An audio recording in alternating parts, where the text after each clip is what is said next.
ಗಜಾನನಂ ನೀಭೂತ ಗಜಾನನಂ ನೀಭೂತ ನಾನಲ್ಲ ನೀ ಪ್ರೇತ. ಅಲ್ಲ ಗಜಾನನ ಹೇಳು. ಗಜಾನನ ಹೇಳು. ಗಜಾನನಂ ಗಜಾನನಂ ಭೂತಗಣಾದಿ ಸೇವಿತಂ. ಗಜಾನನಂ ಭೂತಗಣಿತ ಸೇವಿತಂ. ಗಣಿತದ ಗಣಾದಿ. ಗಜಾನನಂ ಭೂತಗಣಿ ಸೇವಿತಂ. ಗಣಾದಿ ಒಂದು ಇದು ಬಿಟ್ಟು ಹೋಗಿದ್ದೇವೆ ನನಗೆ ಗೊತ್ತಾಗಿದೆ.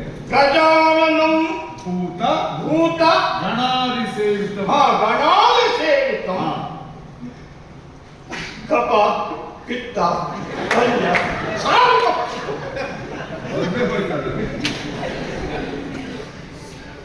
ಕಪ ಪಿತ್ತ ಕಪಿತ್ತ ಫಲ ಸೇವಿತಂ. ಕಪಿತ್ತ ಜಂಬೂ ಕಪಿತ್ತ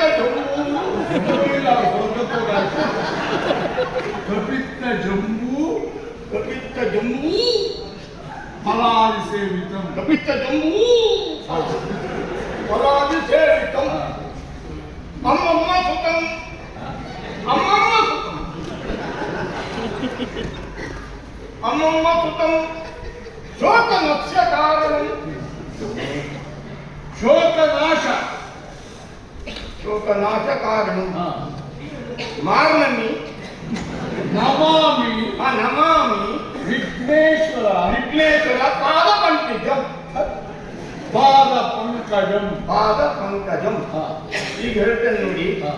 ಗಜಾನನಂ ಭೂತ ಗಣಾದಿ ಸೇವಿತಂ ಕಪಿತ್ತ ಜಂಬೂ ಜಂಬೂ ಫಲಸಾರಂ ಭಕ್ಷಿತಂ ಉಮಾಸುತಂ. ಉಮಾಸುತಂ ಶೋಕ ಕಾರಣ. ಶೋಕ ನಾಶ ಕಾರಣ. ನಿನ್ನ ಹೇಳುವಿಕೆ ತಪ್ಪಾದ್ರು ಯಾವುದೇ ಮಾತು ಎಲ್ಲ ತಮ್ಮ ಆಶೀರ್ವಾದ. ನಾವು ಇಷ್ಟಾಗುವುದಕ್ಕೆ ತಮ್ಮ ಆಶೀರ್ವಾದವೇ ಕಾರಣ.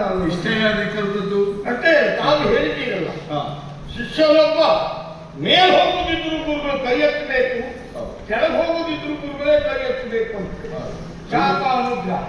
ನೀವು ನನ್ನ ಮೇಲೆ ಕೈ ಎತ್ತಿದ್ದಕ್ಕೆ ನಾನು ಇಷ್ಟು ಮೇಲೆ ಬರ್ತಾ ಇದ್ದೇನೆ. ಈಗ ಇದು ಆಮೇಲೆ ಗುರು ಅಂದೆ. ಗಣಪತಿ ಸ್ತುತಿ ಆದ್ಮೇಲೆ ಗುರು ಅಂದೆ. ಗುರು ಬ್ರಹ್ಮ ಗುರು ವಿಷ್ಣು ಮೂರು ವಿಷ್ಣು ಗುರು ಬ್ರಹ್ಮ ಗುರು ವಿಷ್ಣು ಮೂರು ವಿಷ್ಣು ಮೂರು ವಿಷ್ಣು ಇಲ್ಲ. ಗುರು ಬ್ರಹ್ಮ ಗುರು ಬ್ರಹ್ಮ ಗುರು ವಿಷ್ಣು ಗುರು ವಿಷ್ಣು ಗುರುದೇವೋ ಮಹಿಷಾಸುರ. ಗುರುದೇವೋ ಮಹೇಶ್ವರ. ಮಹೇಶ್ವರ ಗುರು ಸಾಕ್ಷಾತ್ ಪರಬ್ರಹ್ಮ. ತಸ್ಮೈ ಶ್ರೀ ಗುರು ನಮಃ. ತಸ್ಮೈ ತಸ್ಮೈ ಶ್ರೀ ಗುರು ನಮಃ. ಗುರು ಏನ್ ಮಹಾ ಅಂದ್ರೆ ಅರ್ಥ ಇಲ್ಲ. ಗುರುವೇ ನಮಃ. ಗುರುವೇ ನಮಃ. ಗುರುವೇ ನಮಃ. ಗುರುವೇ ನಮಃ. ಗುರುವೇ ನಮಃ. ಗುರು ಬ್ರಹ್ಮ ಗುರು ವಿಷ್ಣು ಗುರುದೇವೋ ಮಹೇಶ್ವರ. ಗುರು ಎಂದ್ರೆ ತ್ರಿಮೂರ್ತಿಗಳಿಗಿಂತ ಹೆಚ್ಚು ಎಂದು. ತ್ರಿಮೂರ್ತಿ ತ್ರಿಮೂರ್ತಿ ನೀವು ಕಷ್ಟ ಶಬ್ದವನ್ನೇ ಹೇಳ್ತೀನಿ. ನಾನು ಹೇಗೆ ಹೇಳುವುದು? ಬ್ರಹ್ಮ ವಿಷ್ಣು ಮಹೇಶ್ವರ. ಬ್ರಹ್ಮ ವಿಷ್ಣು ಮಹೇಶ್ವರ ಅವರೆಲ್ಲರಿಗಿಂತ ಗುರುಸಹಿತ. ಯಾಕೆ ಗೊತ್ತಾ? ಬ್ರಹ್ಮ ಸೃಷ್ಟಿ ಮಾಡೋದು, ವಿಷ್ಣು ಪಾಲನಾಕರ್ತ, ಮಹೇಶ್ವರ ಲಯ ಮಾಡುವ. ಎಲೆ ಮಣ್ಣು ಲಯ ಮಾಡುವ. ಈ ಮೂರು ಶಕ್ತಿ ಗುರುವಿನಲ್ಲಿ ಒಬ್ಬನ ಬದುಕನ್ನ ಸೃಷ್ಟಿ ಮಾಡುವ, ಒಬ್ಬನ ಬದುಕನ್ನ ಬೆಳೆಸುವ, ಒಬ್ಬನ ಬದುಕನ್ನ ಲಯ ಮಾಡುವ. ಆದ್ದರಿಂದಲೇ ಈ ಮನುಷ್ಯನನ್ನ ಸೃಷ್ಟಿ ಮಾಡುವ ಗುರುವೇ ಗುರುದೇವೋ ಮಹೇಶ್ವರ. ಹೋಗಿ ನಿನ್ ಕಲ್ಪನೆ ಆಗಿ ಗೊತ್ತಾ? ಗುರು ಸಾಕ್ಷಾತ್ ಪರಬ್ರಹ್ಮ ತಸ್ಮೈ ಶ್ರೀ ಗುರುವೇ ನಮಃ. ನಿನ್ನ ಕರೆದೇ ಯಾಕೆ ಗೊತ್ತಾ? ಯಾಕೆ ಇವರಿಗೆ ನಾನೊಮ್ಮೆ ಯಾಕೆ ನಾನೊಮ್ಮೆ ಸ್ವರ್ಗಕ್ಕೆ ಹೋಗಿದ್ದೆ. ನನಗೆ ಗೊತ್ತಾಗಲಿಲ್ಲ. ನೀವು ಸ್ವಲ್ಪ ಇಲ್ಲ, ನಿನ್ನನ್ನು ತಗೊಳ್ಳುದಿಲ್ಲ. ನಾನು ಎಲ್ಲರಿಗೂ ಬರಲಿ ಕೇಳ್ಕಳಿಸಿದ್ದೆ. ನಮ್ಮ ಗುರುಗಳು ಸ್ವಲ್ಪ ಗೊತ್ತು. ಯಾಕೆ ಯಾಕೆ ಅದು ಹೋದಾಗ ದೇವೇಂದ್ರ ನಗರದಲ್ಲಿ ಒಂದು ಪ್ರತಿಜ್ಞೆ ಮಾಡಿದ್ದು ನಾವು. ನೀನು ಹೌದು. ವಶಿಷ್ಠನಲ್ಲಿ ಕೇಳಿದಾಗ ಆತ ಹೇಳಿದ್ದು ಭೂಲೋಕದಲ್ಲಿ ಸತ್ಯವಂತ ಹರಿಶ್ಚಂದ್ರ ನನಗೆ ಅವನು ಹೌದು ಅದು ಮುಖ್ಯ ಅಲ್ಲ. ಗೊತ್ತಾಯ್ತಾ? ಅದ ವಶಿಷ್ಠರು ಹೇಳುತ್ತಲ್ಲ, ನೀವು ಇವತ್ತಿನವರೆಗೂ ಇದನ್ನೇ ಮಾಡ್ಕೊಂಡು ಬಂದಿದ್ದೀವಿ. ಯಾರು ಏನ್ ಹೇಳಿದ್ದಾರೆ ಅನ್ನೋದು ಮುಖ್ಯ ಅಲ್ಲ, ನೀವು ಯಾರು ಹೇಳಿದ್ದಾರೆ ಅನ್ನೋದೇ ಮುಖ್ಯ. ಹೌದು. ಆದ್ದರಿಂದ ಆ ವೇಳೆಯಲ್ಲಿ ನಾನು ಅದಲ್ಲ, ಹರಿಶ್ಚಂದ್ರನ ಬಾಯಲ್ಲಿ ಅಮೃತವನ ಅಂದ್ರೆ ಸುಳ್ಳನ್ನ. ಎಂತದು? ಅಮೃತವನ್ನ ಹೇಳಿಸ್ತೇನೆ. ಅಮೃತ ಅಲ್ಲ, ಹೇಳಿಸ್ತೇನೆ. ಈಗ ನೀ ಹೇಗಾದ್ರೂ ಮಾಡಿ ಅವನ ಬಾಯಲ್ಲಿ ಸುಳ್ಳು ಕಳಿಸ್ತಾರೆ. ಯಾರು ಮಾಡಿದ್ರು? ಹರಿಶ್ಚಂದ್ರನ ಬಾಯಲ್ಲಿ ಪರೀಕ್ಷೆ ಮಾಡಿ ನಾನು ಇನ್ನು ಸುಳ್ಳು ಹೇಳ್ಬೇಕು. ಇನ್ನು ಸುಳ್ಳು ಈಗಾಗಲೇ ಸುಳ್ಳು ಹೇಳಿ ಆಯ್ತು.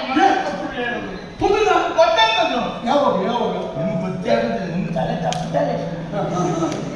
ನಾನು ಕಂಠಪಾಠ ಮಾಡುವಾಗ ಕಣ್ಣು ಅಲ್ಲಿಟ್ಟು ಕಿವಿ ಈ ಕಡೆಗೆ ಇಟ್ಟಿದ್ದೆ. ನೀವಿಬ್ಬರು ಮಾತಾಡುವಾಗ ಅವ ನಿಮ್ಮಲ್ಲಿ ಒಂದು ಮಾತು ಹೇಳಿಲ್ವಾ? ಕೈ ಮುಗಿದು ನಿಮ್ಮೆದುರಿಗೆ ನಿಂತು ನಿಮ್ಮನ್ನು ಕರುಣಾಳು ಅಂತ ಕರೆದು ಹೇಳಿದ್ದು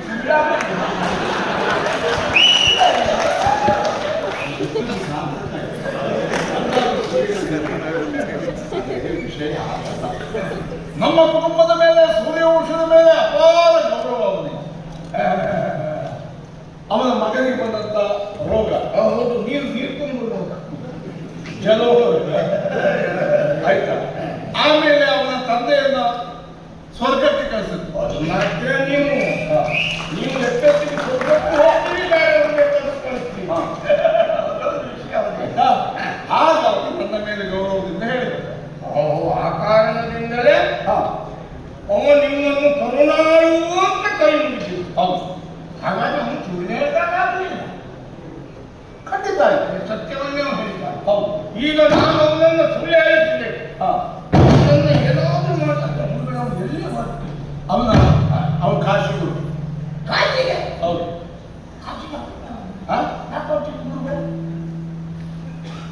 ಕೊಟ್ಟ ಮಾತನ್ನ ಈಡೇರಿಸುವುದಕ್ಕಾಗಿ 48,000 ಒಂದನ್ನ ತರುವುದಕ್ಕಾಗಿ ಕಳಿಸಿ. ನಿಮಗೆ ಅವನು 48,000 ಒಂದು ಬರ್ತೇನೆ ಅಂತ ಹೇಳಿದ್ರ? ಓ, ಅದನ್ನು ಕೊಡುವುದಕ್ಕಾಗಿ ಕಾಶಿಗೆ ಹೋಗ್ತಾನೆ. ದುಡಿಲಿಕ್ಕೂ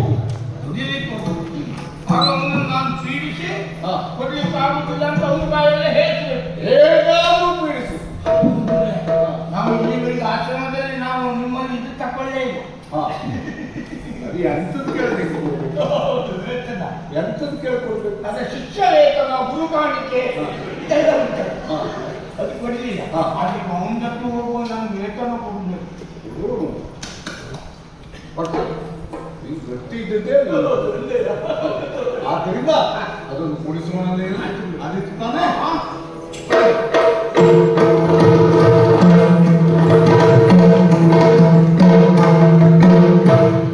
ಆಡಿನ ಮಾತಿನಂತೆ 48 ದಿವಸದೊಳಗಾಗಿ 48,000 ಕೊಡಬೇಕು ಅಂತಲ್ಲ, ಕೊಡುವುದಕ್ಕಾಗಿ ನೀವು ಬರುತ್ತಬೇಕು.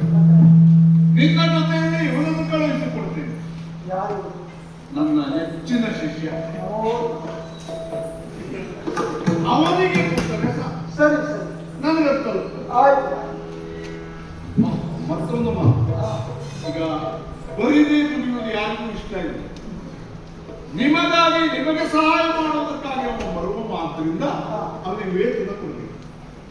ನನ್ನ ಕರ್ತವ್ಯ ಅಲ್ವಾ ಸ್ವಾಮಿ, ಖಂಡಿತ